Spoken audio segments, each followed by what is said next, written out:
Hello everyone, आप सबका फिर से स्वागत है फिजिकल ज्योग्राफी के इस कोर्स में, जहाँ पर हम फिजिकल ज्योग्राफी को कॉम्प्रिहेंसिवली कवर कर रहे हैं for state PCS and UPSC exam. हमने जो आज नए जुड़ रहे हैं इस क्लास में, सबसे पहले उनसे दरख्वास्त है कि जाके पहला लेक्चर देख लें, जिससे उनको पहले के जितने भी लेक्चर पढ़े हैं, शायद 5 लेक्चर हो चुके हैं, तो वो पाँचों लेक्चर देख लें।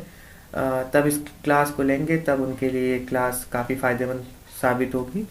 तो पहले कोशिश करें कि आप पहले पीछे के लेक्चर्स कवर कर लें, उसके बाद फिर आज का लेक्चर लें। और तो स्टार्ट करते हैं आज की क्लास को। तो हमने पिछली क्लास में क्या देखा? हमने पिछली क्लास में देखा था कि अर्थ के इंटीरियर को देखा था कि अर्थ के अंदर हमें क्या क्या चीज़ें मिल रही हैं। हमने देखा हर एक लेयर को हम क्या बोल रहे हैं और कौन सी लेयर कितने किलोमीटर तक है ना। तो आज हमने जब अर्थ का इंटीरियर जब हमने चालू करा था, तब आपको एक याद हो गई, एक बात बताई थी कि हमें जो भी हम अर्थ के अंदर बता रहे हैं उस चीज़ का हम एविडेंस भी देंगे साथ में, है ना। कि जो भी हम बात कर रहे हैं उसका तथ्य क्या है। यदि हम अर्थ के नीचे कह रहे हैं कि कोर, हमारा आउटर जो कोर है वो लिक्विड है, तो वो कैसे मान सकते हैं ये बात को। अगर इनर कोर सॉलिड है तो कैसे कह सकते हैं इस चीज़ को। मेंटल अगर पिघला हुआ है तो किस तरीके पिघला हुआ है, कैसे मान सकते हैं कि सेमी सॉलिड है। तो इन सारी बातों को अब एविडेंस के साथ प्रूफ करने का समय आ गया है। किसके साथ? कि जो भी हमने आपको बताए थे, फिर जो कि किस तरीके से धरती के अंदर से निकलने वाली, धरती के अंदर जो हमने देखी ही नहीं चीज़ें, वो किस तरीके हम प्रूफ करके बता रहे हैं कि वो चीज़ें वहाँ पर सॉलिड है, लिक्विड है या सेमी सॉलिड है। तो किस किस बिहाफ पे बोल रहे हैं, आज उसको प्रूफ करने का समय आ गया है। तो हमने बताया था कि हम अर्थ के इंटीरियर को दो तरीके से पढ़ते हैं, डायरेक्ट और इनडायरेक्ट। तो हमारे आज डायरेक्ट सोर्सेज जो भी हैं, आज हम वो पढ़ने जा रहे हैं। तो डायरेक्ट सोर्स का हमारा पहला जो टॉपिक है वो है अर्थक्वेक। यानी कि आज हम पढ़ेंगे अर्थक्वेक को, कि अर्थक्वेक से हम किस तरीके से बता सकते हैं, पृथ्वी पे आने वाले भूकंपों से हम किस तरीके से ये बता सकते हैं कि हमें अर्थ के इंटीरियर में आखिर मिल क्या रहा है। और जो हमने बात कही थी इंटीरियर में कि, और कि नीचे आउटर कोर लिक्विड है और इनर कोर जो है वो सॉलिड है, वो किस किस तरीके से मान सकते हैं बात को। और साथ ही साथ हम अर्थक्वेक को भी देखेंगे कि क्यों आते हैं, कैसे अर्थक्वेक है, और मतलब किस तरीके से ये तबाही मचा देते हैं। तो आज का जो हमारा लेक्चर है काफ़ी इंटरेस्टिंग होने वाला है। तो हो आप सबको मज़ा आएगा इस लेक्चर में। तो चालू करते हैं आज का अपना लेक्चर। चलिए।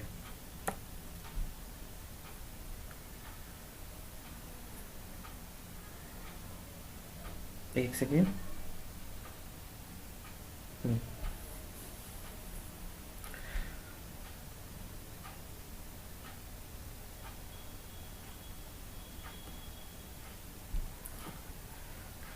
तो सबसे पहले हमें ये जानना होगा कि हम अर्थ को, जो हमारी अर्थ है, उस अर्थ में जो भी चीज़ें बोल रहे थे कल कि अर्थ में हमें ये मिल रहा है, वो मिल रहा है ना, उन चीज़ों के पीछे का कारण क्या है। कि अगर हमें कोई भी चीज़ यहाँ बैठे बैठे समझ में आती, पहले एक डायग्राम बनाते हैं। चलिए इसको समझने के लिए, कि हमने एक डायग्राम बनाया है कुछ इस तरीके।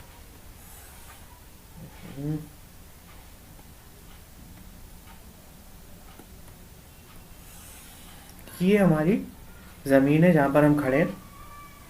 उसके बाद ये पेड़ पौधे हमारे, हमारी धरती, ये जहाँ हम रह रहे हैं, हमारे घर, ठीक है, इस तरीके से, ठीक है। ये है हम लोग। तो हम लोग धरती पे चल रहे हैं, कर रहे हैं, लेकिन अचानक से हमें क्या फील होता है कि हम यहाँ खड़े थे, अचानक से उड़ के हम यहाँ पहुँच गए। यहाँ खड़े थे, अचानक से हिलने लगी ज़मीन, हम यहाँ गिर गए। तो नीचे से ऐसा क्या हो रहा है धरती पर, कि नीचे से ऐसा क्या हुआ नीचे, कि हम ऊपर की सतह जो है वो एकदम से जिसे कहते हैं वाइब्रेट होने लगी, हिलने लगी। क्यों होने लगी? तो कहीं ना कहीं धरती के नीचे कुछ ऐसा घटित हो रहा है कि जिसकी वजह से हमें उसकी पावर जो उसका जो ऐसी पावर रिलीज कर रही है धरती जिसका असर हमें ऊपर दिखने लगा है ना। कहने का मतलब ये कि नीचे कुछ जैसे कि दो चट्टाने हैं आपस में खसकी या कुछ भी हुई नहीं थे। हमने कहा था ना कि नीचे लिथोस्फेयर वाला जो हिस्सा है हमारा, जो कि 34 किलोमीटर का जो क्रस्ट वाला हिस्सा है, सारी चट्टाने भरी हुई हैं उसमें। तो वो चट्टाने आपस में हिलना डुलना क्यों हो रहा था? क्योंकि नीचे नीचे क्या था, दुर्बलता मंडल। याद आया कि जो हमारा 100 किलोमीटर से जो दुर्बलता मंडल वाला एरिया चालू हो रहा था वो कैसा था, सेमी सॉलिड था ना, जो जिसके नीचे सारा का सारा सेमी सॉलिड लिक्विड भरा हुआ है। हमारा लिक्विड क्या है, सेमी सॉलिड भरा हुआ है, जो कि मैग्मा है, जिसे हम लावा बोलते हैं। और उसी के ऊपर हमारी ये जो धरती है वो तैर रही है ना। उसी के ऊपर हमारी ये जो धरती है वो तैर रही है कुछ इस तरीके से। तो कई बार जैसे ये जो सॉलिड वाला हिस्सा है, जब नीचे प्रेशर बन जाता है तो वो किसी तरीके अपने इस प्रेशर को रिलीज़ करने के लिए, जिसमें नीचे गैसें भी बनेंगी हर तरीके की, नीचे लावा बना है तो वो उस जगह प्रेशर बनेगा, तो उस प्रेशर को रिलीज़ करने के लिए वो क्या करता है कि यहाँ पर एक दरार बना देता है, उस दरार के ज़रिए वो बाहर निकल आता है ना, प्रेशर रिलीज़ करने के लिए। कई बार क्या होता है कि ये आपस में इसी तरीके जब चल रही होती हैं, क्योंकि करंट है ना ये एक तरीके का, तो ये जब ये नीचे की तरफ आपस में घूम रही होती है, आपस में टकरा रही होती हैं। आगे आने वाली क्लास में बताएंगे कि ये किस तरीके से चल रही हैं, क्यों इस तरीके से बह रही हैं। लेकिन अभी के लिए समझ लो कि नीचे जो लिक्विड बह रहा है वो आपस में कभी टकराता है, या हमने पानी बहुत ज़्यादा निकाल लिया, वहाँ की चट्टान खसक गई, या किसी भी कारण, बहुत सारे कारण हैं। उन कारणों से जब यहाँ पर जब कोई पावर जनरेट होता है, यानी कि दो चट्टाने खिसकने से या कुछ भी होने से जब पावर नीचे जनरेट होता है, तो वो वेव के तरीके से ऊपर की तरफ क्या करता है, ऊपर की तरफ वो पावर रिलीज करती है। वो देखो इस तरीके से वो वेव के रूप में ऊपर की तरफ आती है, और ये पूरी धरती में वेव इसी तरीके फैल जाती है ना। तो ये जो पॉइंट है ये, अब देखो फिर से नया डायग्राम बनाते हैं, फिर समझते हैं। ये जो हमने पॉइंट बताया ना, ये जो पॉइंट था,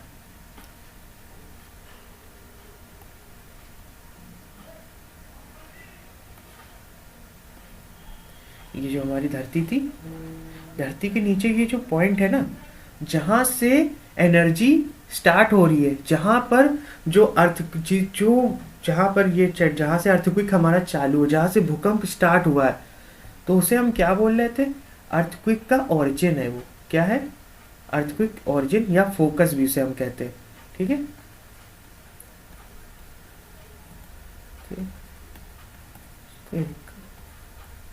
ओरिजिन,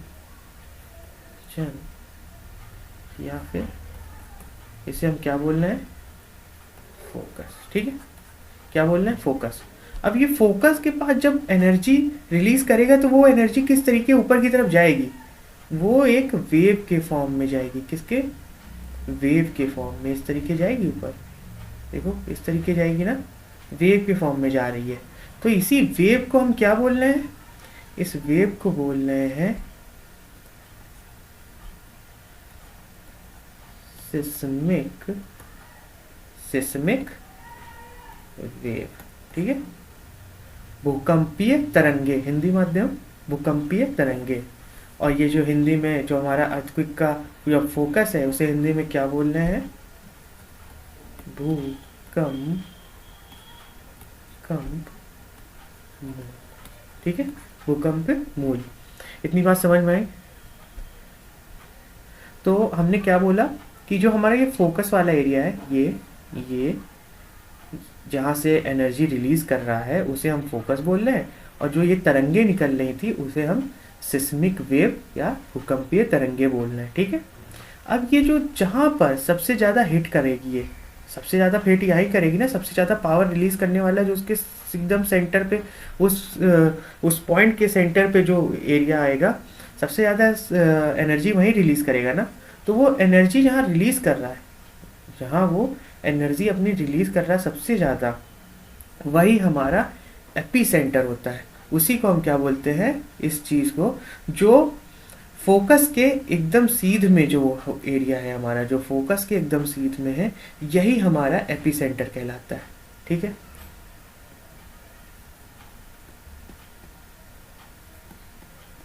ठीक है, यही हमारा एपी सेंटर कहलाता है, जिसे हम हिंदी में क्या कहते हैं, अधिकेंद्र। ठीक है, इतनी बात समझ में आई। हमने क्या बोला कि एक सरफेस है, सरफेस के नीचे भूकंप चालू होता है, निकलता है, वो अपनी एनर्जी निकालता है सिस्मिक वेव के रूप में। ठीक है, जिसे जहाँ से भूकंप स्टार्ट हो रहा है उसे हम फोकस बोल रहे थे, जिसे हिंदी में भूकंप मूल कह रहे थे। और उसी के सीध में जहाँ सबसे ज़्यादा एनर्जी वो रिलीज़ कर रहा है, वो एरिया हमारा एपी सेंटर है, जिसे हम अधिकेंद्र बोल रहे हैं। इतनी बात समझ में आई सबको? ठीक है, अब इतनी बात तो समझ में आ गई कि मतलब भूकंप किस तरीके आ रहा था हमारा, और जो वेव निकल रही है उसे क्या कहते हैं। इतनी ये नॉर्मल चीज़ें हमने समझ ली। ठीक है, अब ये जो वेव है हमारी, एक सेकेंड,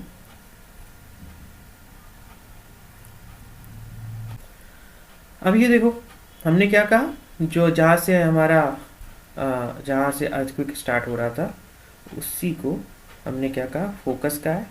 और उसी की सीध में, ये देखो डायग्राम देखो, उसी की सीध में हमने क्या बोला, एपी सेंटर, है ना।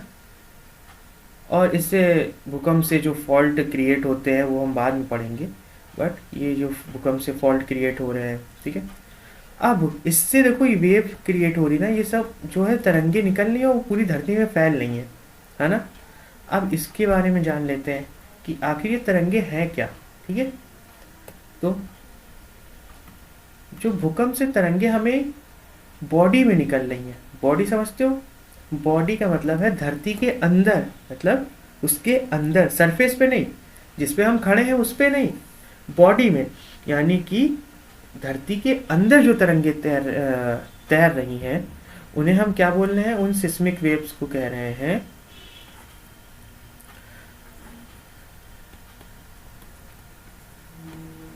जो सिस्मिक वेव है वो दो टाइप की हैं। पहली है एस, दूसरी है एस वेव और पी वेव, या तो कह सकते हो पी वेव या एस वेव, क्योंकि पी पहले आता है ना। तो पहली क्या है, प्राइमरी, और दूसरी है सेकेंडरी वेव, यानी कि प्राइमरी और सेकेंडरी वेव। ठीक है, तो हमारे पास क्या है, दो टाइप की वेव्स होती हैं, पहली है प्राइमरी और दूसरी है सेकेंडरी। ये वेव कौन सी वेव है, ये वेव वो वेव है जो धरती के अंदर ट्रेवल करती हैं। ठीक है, अब धरती के अंदर ट्रेवल करती हैं। अब इन दोनों वेव में अंतर क्या है ये समझ लेते हैं। तो जो हमारी प्राइमरी वेव है, यानी कि पी वेव, प्राइमरी वेव, और जो हमारी एस वेव है, उन दोनों में अंतर क्या है, वेव में अंतर क्या है।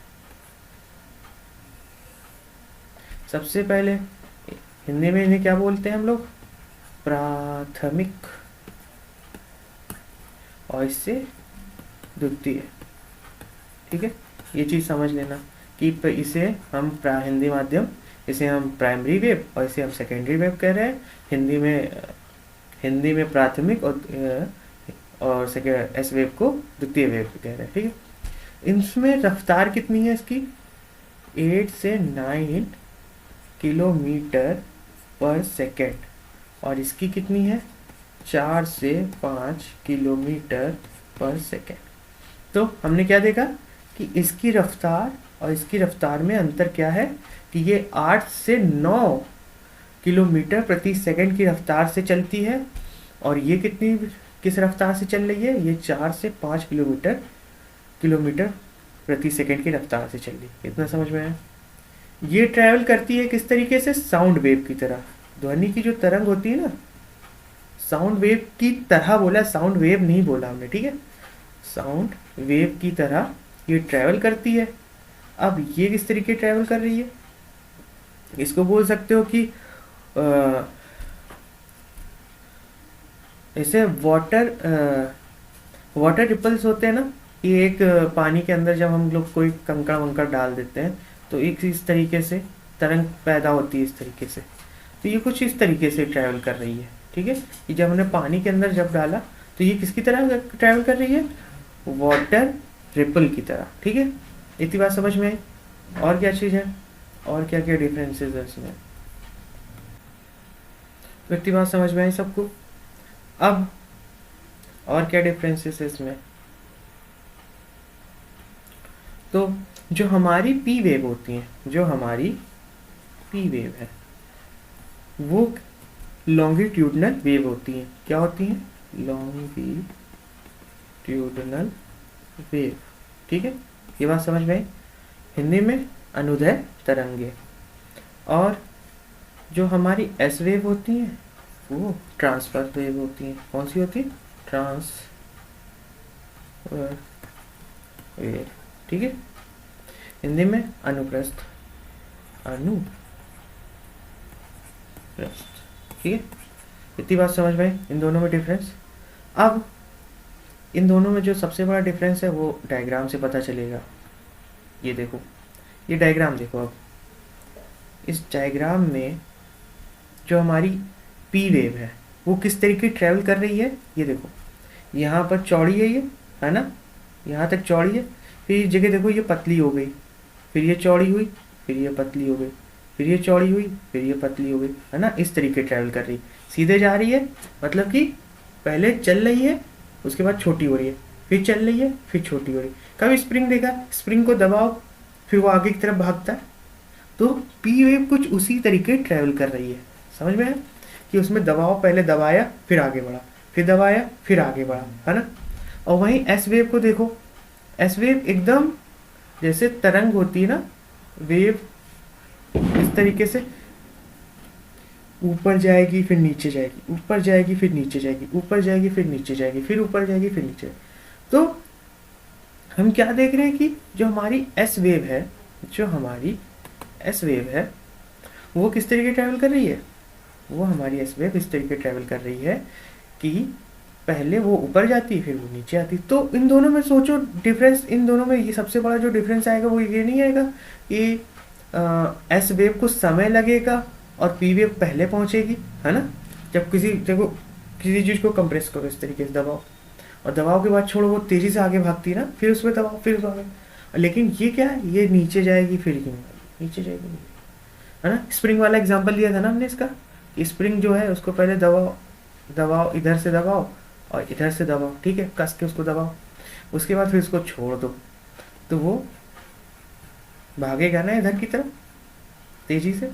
तो एस जो हमारी पी वेव है वो पहले पहुंचेगी एस वेव की तुलना में। ठीक है, इतनी बात समझ में आई। अब तो एक सेकेंड,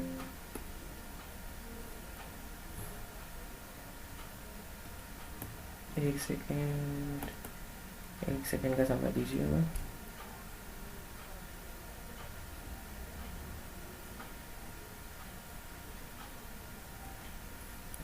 दूसरा पेश कीजिए।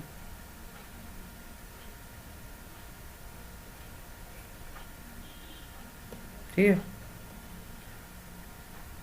अरे ठीक है, हो गया, चलो कोई बात नहीं।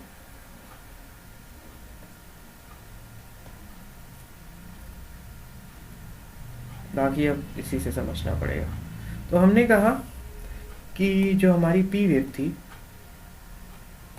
एक फ़ोटो ऐड कर दे, इस फोटो को ऐड कर दें, उसके बाद फिर चालू करते हैं।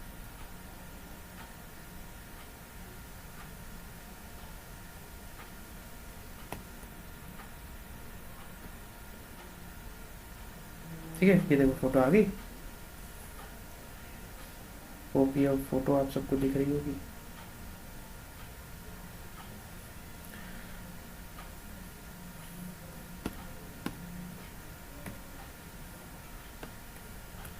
तो हमने क्या कहा कि पी वेव जो है हमारी, पी वेव की जो हमारी पी वेव है वो छोटा होके फिर बड़ा हो रही, छोटा होके, मतलब पी वेव को हमने कुल मिला के, हमने हमारा कहने का मतलब है कि पी वेव पहले पहुंचेगी एस वेव की तुलना में। नहीं, कभी कभी भूकंप आता है, कभी देखा होगा, भूकंप आने के बाद फिर थोड़ी देर बाद फिर एक और फिर से धीरे से भूकंप आता है, तो इसका मतलब है पी वेव पहले पहुंची, उसके बाद फिर एस वेव आ रही है ना। ये बात समझ में आई। तो इसके मेन पॉइंट क्या थे, हमने क्या देखा कि ये 8 से 9 किलोमीटर प्रति सेकंड की रफ्तार से चलती है, ये 4 से 5 किलोमीटर प्रति सेकंड की रफ्तार से चल रही है। ठीक है, दोनों में सबसे बड़ा अंतर ये देखो। अब ये देखो, ये एकदम जो हमारी जो पी वेव है ये परपेंडिकुलर ट्रैवल कर रही है ना। देखो ध्यान से देखो क्या बोलना चाह रहे हैं, इसके सॉरी परपेंडिकुलर कह रहे हैं, पहले ट्रैवल कर रही है ना। देखो ध्यान से, ये देखो ये चल रही है, इसी के ये साथ ही साथ तो चल रही है ना। ये देखो छोटे छोटे फेजेस में इसी के साथ चल रही है ना, तो यानी कि ये पैरेलल चल रही है किसके, तो हम ये बोल सकते हैं कि हमारी जो पी वेव है वो पैरेलल चलती है ना, पैरेलल चल रही है ना। जिस तरीके सीधे चल रही है ये भी सीधे चल रही है। बट इसमें देखो तुम एस वेव में, ये जो हमारी एस वेव है, एस वेव कहीं ना कहीं परपेंडिकुलर चल रही है ना। अब तुम देखो पहले ये ऊपर की तरफ जा रही है, फिर ये नीचे की तरफ जा रही है, फिर ये ऊपर की तरफ जा रही है, फिर ये नीचे की तरफ, यानी कि ये परपेंडिकुलर नहीं है, परपेंडिकुलर है ना। तो यानी कि इससे हमें ये पता चला कि जो हमारी एस वेव है वो परपेंडिकुलर ट्रैवल करती है, और जो हमारी पी वेव है वो पैरेलल ट्रैवल करती है, दोनों में ये। ठीक है, आप देखिए अब क्या है, अब जो हमारी वेव्स हैं, हमारी वेव्स हैं, अब इसको समझने के लिए एक एग्जांपल को समझिए। सपोज ये तीन काउंटर, एक काउंटर ये है, एक काउंटर ये है, और एक काउंटर ये है। ठीक है, यहाँ पर कोई अच्छी मूवी लगी हुई है, यहाँ उससे थोड़ी सी कम अच्छी मूवी है, यहाँ बिल्कुल ही फ्लॉप मूवी लगी है। ठीक है, तो यहाँ लोगों की भीड़ ज़्यादा होगी ना, इस टिकट काउंटर पे भीड़ बहुत ज़्यादा होगी। यहाँ पर उसके कंपैरिजन में देखो तो थोड़ी कम भीड़ होगी, थोड़ी जगह होगी। यहाँ शाहरुख खान की मूवी लगी थी, यहाँ किसी ऐसे एक्टर की लगी थी, और यहाँ पर बिल्कुल ही मतलब फ्लॉप मूवी कोई चल रही हो, वो चल रही है। ठीक है, तो अब तुम सोचो यहाँ से किसी ने किसी को धक्का दे दिया इसको, तो इसका असर तेजी से यहाँ पहुँचेगा ना, डायरेक्ट पहले आदमी तक पहुँच जाएगा ना सर तुरंत। क्योंकि लोगों के बीच में डिस्टेंस जो है उसमें कोई अंतर नहीं है ना, बिल्कुल ज़रा सी भी जगह के सब एक दूसरे में घुसे हुए हैं। हल्का सा किसी ने जरा सी भी ठक्कर मार दी, ठुमका लगा दिया, तो जाहिर सी बात है सीधे काउंटर के अंदर ही घुस जाएंगे इधर, तो है ना पहला आदमी।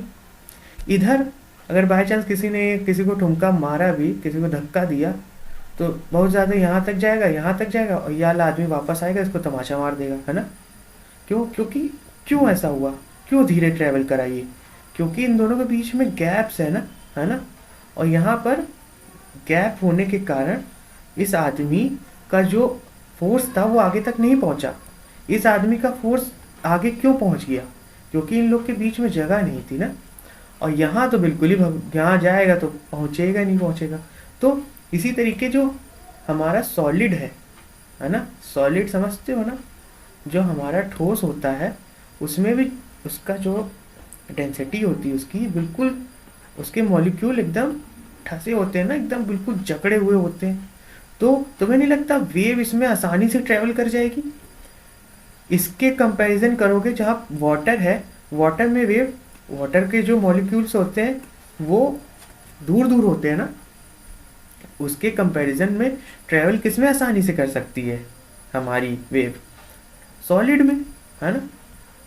सॉलिड में वेव आसानी से ट्रेवल करेगी, किसके कंपैरिजन में?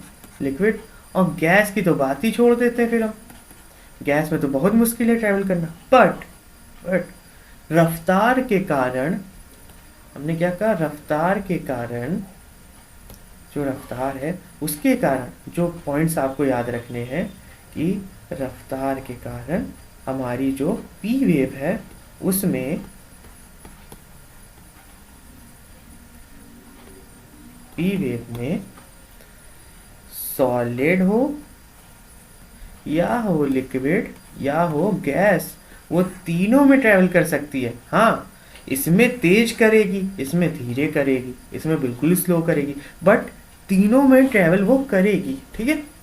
अब एस वेव की बात करें, अगर हम किसकी बात करें, एस वेव की बात करें, तो एस वेव तो पहले ही से धीमी थी, है ना, तो वो केवल और केवल कहाँ ट्रैवल करेगी, सॉलिड में। ठीक है, वो महज सॉलिड में ट्रैवल करेगी, लिक्विड और गैस में ट्रैवल नहीं करेगी। तो इतनी बात याद रहेगी हमेशा कि जब भी बात क्वेश्चन आएगा कि जो हमारी एस वेव है वो क्या लिक्विड में ट्रैवल और गैस में ट्रैवल कर सकती है, तो आंसर इज नो। वो केवल और केवल सॉलिड में ही ट्रैवल कर सकती है, सॉलिड सरफेस पे ही ट्रैवल कर सकती है, वो समुद्र में नहीं निकलेगी। ठीक है, इस तरीके से। अब चलो इस पे आते हैं। एक मैं इसमें डायग्राम ऐड कर दूं, उससे समझाने में आसानी होगी। ठीक है, 1 सेकंड का समय दीजिए।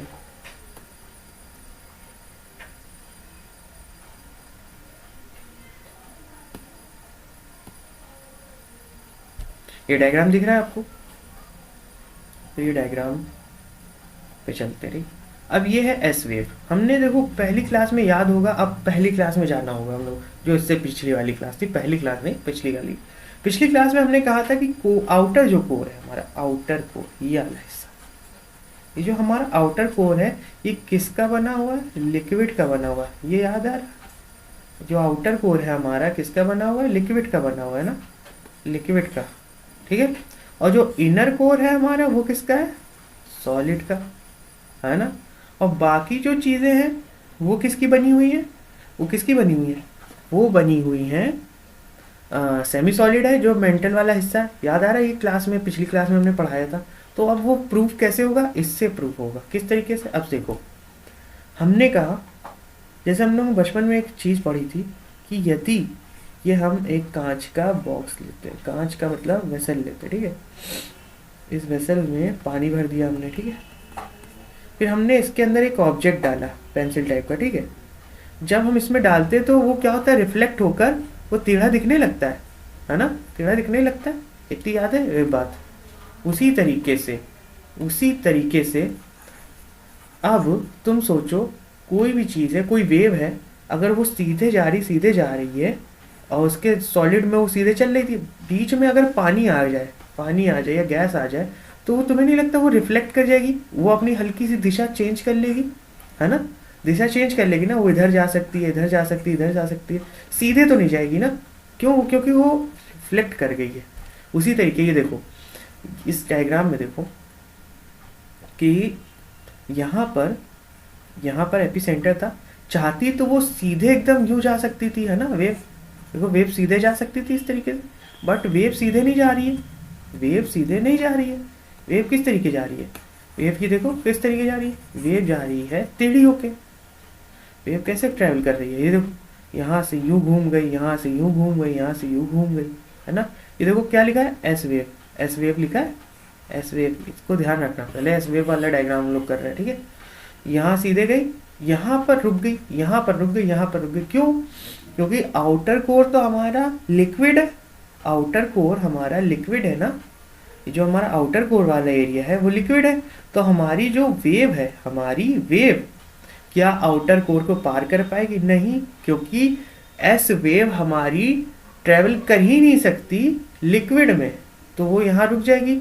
और ये देखो, और उसके आगे ये जो एरिया बचा, ये जो एरिया था वहाँ ट्रेवल कर ही नहीं, और इतना एरिया पे कोई भी उसका प्रभाव नहीं पड़ा। अब हमें ये पता कैसे चला, हम इस बात को कैसे कह रहे हैं, इसके लिए एक डायग्राम और ऐड करना पड़ेगा हमें, ठीक है। देखो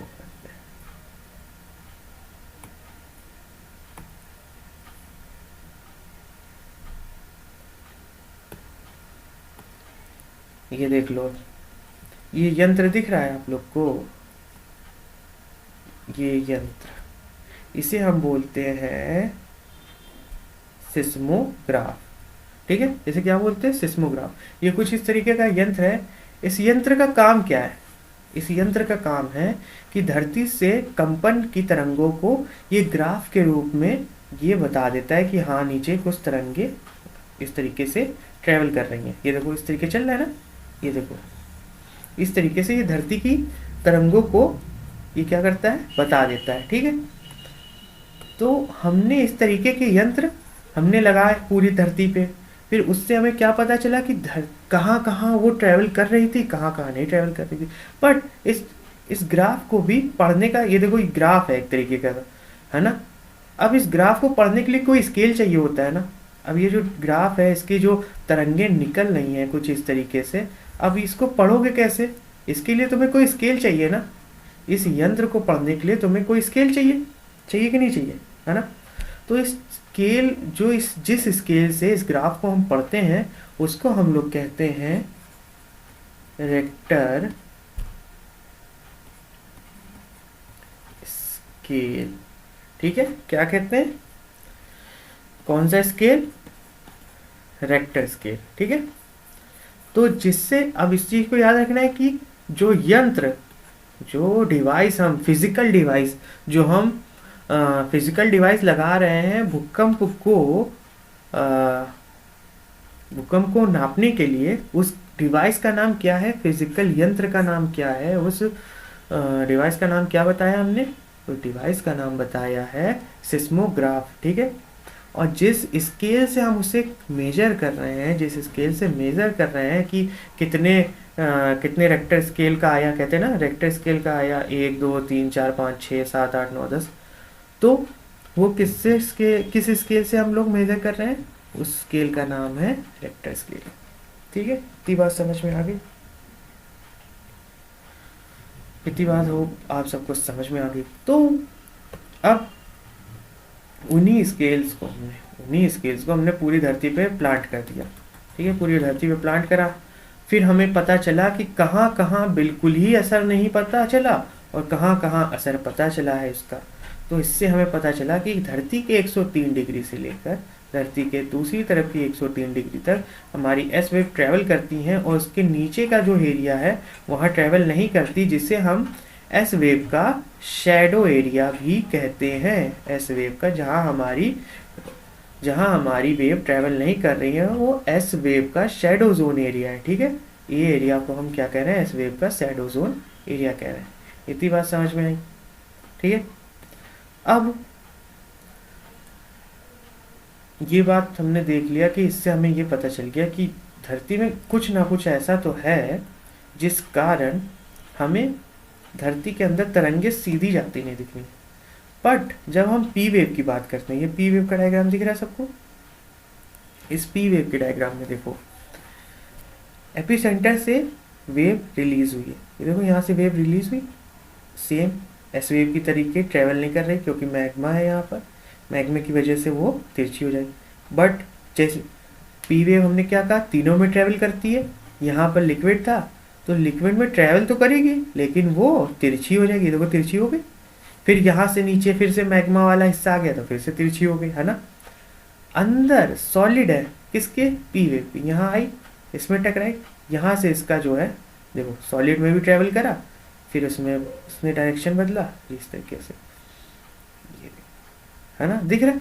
तो हमें क्या समझ में आया, हमें ये समझ में आया कि हमारी जो पी वेव है वो अगर अपना यहाँ पर ये जो हिस्सा है इस एरिया से भी वो तिरछी हो रही है वेव, तो इसका मतलब है कि कोर में कुछ ना कुछ तो अंतर है, तभी तो वो मैग्मा से लड़ के वो कुछ ना कुछ बदल रही है अपना रास्ता। और मैग्मा में बदलने के बाद जब मैग्मा से नीचे आउटर कोर में बढ़ रही है, तो जब इनर कोर के पास पहुंच रही है उसकी फिर से वो अपनी डायरेक्शन चेंज कर दे रही है ना। ये देखो सीधी आई थी उसके बाद यहाँ से टेढ़ी हो गई, तो इसका मतलब है कि आउटर कोर और इनर कोर में भी अंतर है, हमें इससे ये पता चला।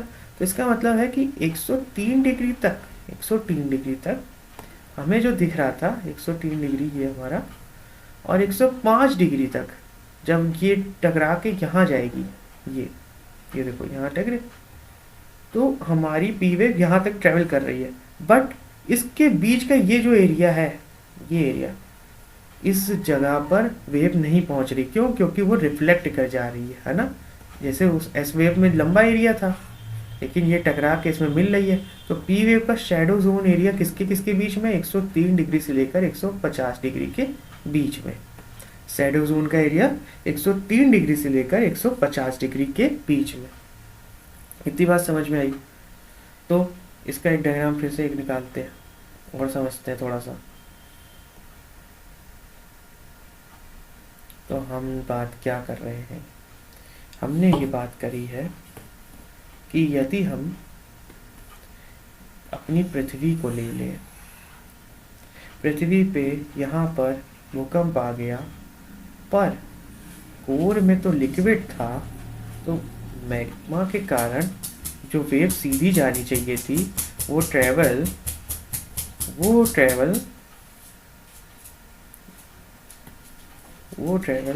नहीं कर पा रही है सीधी। क्यों? क्योंकि उसकी स्टेट बदल गई है, लेकिन जब वो उस पर टकराती एस वेव तो वो पार ही नहीं कर पा रही थी, है ना। इस कारण एस वेव का 103 डिग्री के यहाँ और 103 डिग्री इधर, दोनों तरफ 103 डिग्री के बाद कोई वेव ही नहीं काउंट हुई, ठीक है। वहीं जब हम पी वेव की बात कर रहे थे तो वो ट्रेवल करी, यहाँ अंदर एक और कोर के अंदर सॉलिड था, वो यहाँ से इतनी इस तरीके हो गई, वो सीधी आई, यहाँ टेढ़ी हुई, यहाँ फिर टेढ़ी हुई, यहाँ पर हो गई, तो वो 150 डिग्री पर टेढ़ी हो रही। जो इसके बीच का एरिया था, उसके बीच का ये जो एरिया था, ये एरिया पे वेव आई नहीं, तो इसका मतलब है कि जो पी वेव का शैडो जोन एरिया है वो 103 से लेकर 150 के बीच में है, और जो एस वेव का है वो 103 से लेकर दूसरे तरफ के 103 के बीच का एरिया। इतनी बात समझ में आ गई।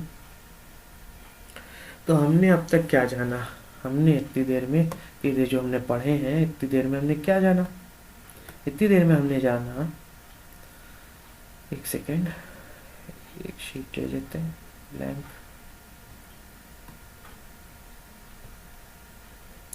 इतनी देर में हमने क्या जाना, इतनी देर में हम ये पढ़ रहे थे कि हमारी पृथ्वी जो है उसके नीचे कुछ ना कुछ ऐसा घटित होता है जिससे एनर्जी रिलीज करती है वो, और वो एनर्जी वेव के रूप में होती है जिसे हम सिस्मिक वेव कह रहे हैं, ठीक है, सिस्मिक वेव कह रहे हैं। और उसके सेंटर से पैरेलल हम उसे एपीसेंटर बोल रहे हैं। क्या बोल रहे हैं? एपीसेंटर बोल रहे हैं। इस वेव हमारी दो टाइप की हैं जो बॉडी में चल रही हैं। पहली वेव को हम कह रहे हैं प्राइमरी वेव, दूसरी को कह रहे हैं सेकेंडरी वेव, ठीक है। तब बात समझ में है।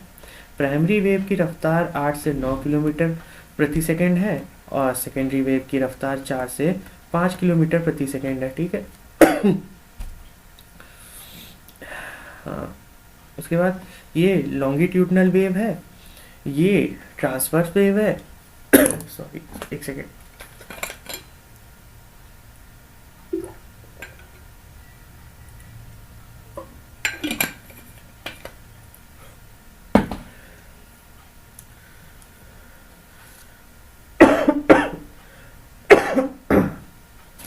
तो ये ट्रांसवर्स वेव है, ये वाटर रिपल की तरह ट्रेवल कर रही है।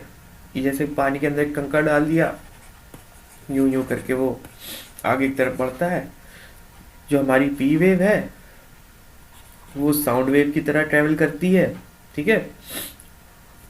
पी वेव एकदम स्प्रिंग की तरह ट्रेवल करती है, एकदम सीधी, ठीक है, यानी कि पैरेलल मूव करती है। जो हमारी एस वेव है, वो एस वेव किस तरीके ट्रेवल करती है?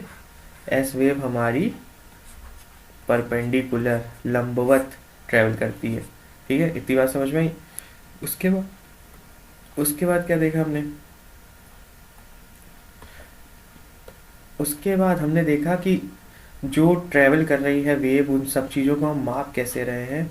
तो उसके लिए हमने एक डिवाइस लिया, जिस डिवाइस का नाम हमने रखा है सिस्मोग्राफ। सिस्मोग्राफ एक डिवाइस है जिसके नीचे एक शीट लगी होती है, जिसके अंदर इस तरीके से काउंट होता है, ठीक है, क्या ग्राफ बनता है। उस ग्राफ को काउंट करने के लिए हमारे पास एक स्केल है जिसे हम रेक्टर स्केल कह रहे हैं, ठीक है। रेक्टर स्केल बताता है कि कितनी, वो डिजिट देता है एक तरीके का, जिससे हमें पता चल जाता है कि कितना जो भूकंप आया है वो कितना विनाशकारी था। ठीक है, उसके बाद हमने पढ़ा कि हमने ये सबूत इकट्ठा कर लिया कि हमारी धरती के कोर में, कि जो हमने कल आउटर कोर पढ़ा था वो किस तरीके से सच बात है कि अगर हमने यहाँ पर अगर एक हमारा फोकस बन रहा है तो फोकस से सारी जो वेव हैं वो सीधी नहीं निकलनी है, वो टेढ़ी निकलनी है। और जहाँ एस वेव की वजह से यहाँ 103 डिग्री से इधर के 103 डिग्री तक कोई भी वेव काउंट नहीं करी जा रही है, इसका मतलब ये खाली है और यहाँ ट्रैवल पास नहीं कर पाई है, इसका मतलब इसके अंदर कहीं ना कहीं लिक्विड है। उसके बाद जहाँ जब पी वेव की बात आती है तो पी वेव में जब यहाँ से आते हैं तो इसके सेंटर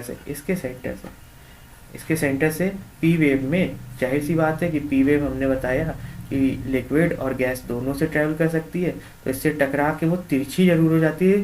क्यों? क्योंकि रिफ्लेक्शन की वजह से वो तिरछी हो जाती है।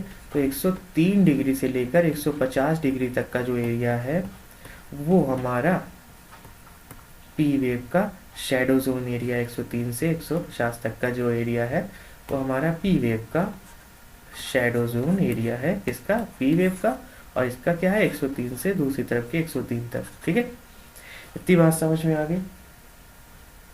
अब लास्ट में बचती है हमारी सरफेस वेव। ठीक है, सरफेस वेव का हम डायग्राम ले आते हैं, ज़रा 1 सेकेंड देना हमें।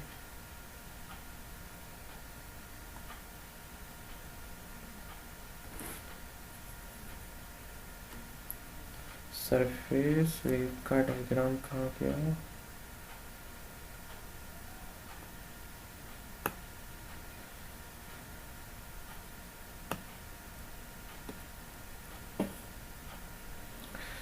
होप सबको ये दिख रहा होगा, ये डायग्राम दिख रहा है। पहली है रिले वेव और दूसरी है लव वेव। ठीक है, तो इसमें बस इतना याद रखना है कि देखो ये दोनों वेव का कारण क्या है, ये दोनों वेव का आने का कारण क्या है, वो है ये पी वेव और एस वेव, यानी कि यही दोनों इन दोनों वेव्स को के पैदा करने का कारण है ना। इन्हीं वेव से तो ये बन रही है नीचे से। अब सोचो एक हम ब्लैंक पेपर लेते हैं। ठीक है, एक ब्लैंक पेपर लेते हैं, इससे इसको समझते हैं कि हमने एक, समझ लो ये रॉक है, एक ये चट्टान है। ठीक है, हमने एक हैमर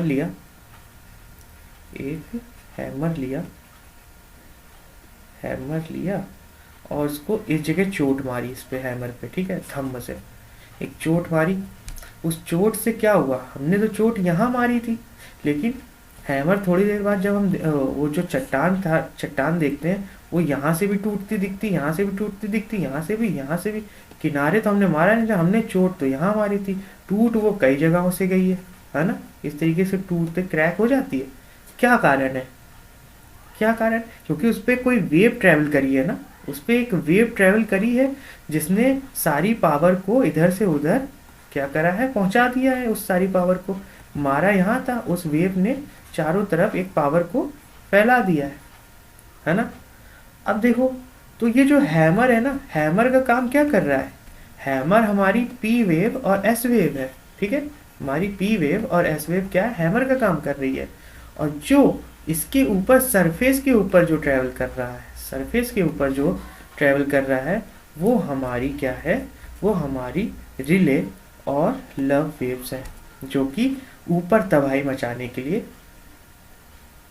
जो कि ऊपर तबाही मचाती है। ठीक है, ये जो ऊपर तब हमारे ऊपर का एरिया में जो तबाही मचती है वो इन दोनों की वजह से मचती है। तो इन दोनों में अंतर क्या है, ये देखो, ये किस तरीके की ट्रैवल कर रही है, गोल गोल घूम रही है ना, आपस में यूं गोल गोल घूमते हुए जा रही है, इस तरीके से आगे बढ़ रही है, ऐसे ऐसे ऐसे ऐसे। रिले जो है वो गोल गोल घूम रही है। और ये देखो, इसमें क्या है, ये देखो, ये चट्टान एक इस तरफ जा रही है, एक चट्टान इधर जा रही है। तो ये देखो, है ना, तो ये किस तरीके खसक रही है, ये इस तरीके खसक रही है। इस तरीके से इसमें जब ऊपर पी वेव जब ऊपर पहुंच रही है तब ये लव वेव इस तरीके क्रिएट हो रही है। तो ज़्यादातर तो ये इसका कारण है और ये इसका कारण है। इतना बात समझ में आया? तो दोनों में विनाशकारी सबसे ज़्यादा कौन सी है? तो एक बात याद रखेंगे, ये लव वेव, कि जो प्रेम होता है वो हमेशा आपको तोड़ देता है।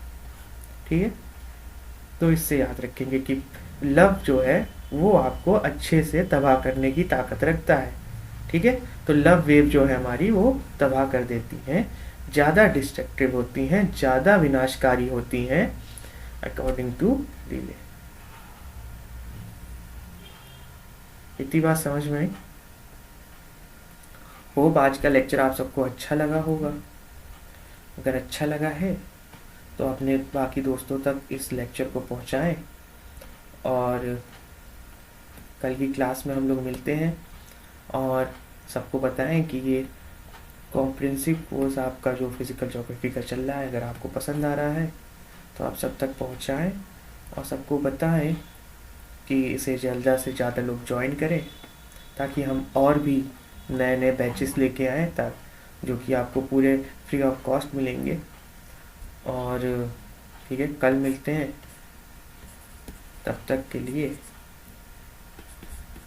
थैंक यू जुड़ने के लिए, और लाइक करें अगर आपको ये क्लास पसंद आई हो, और बाकी तक पहुंचाएं।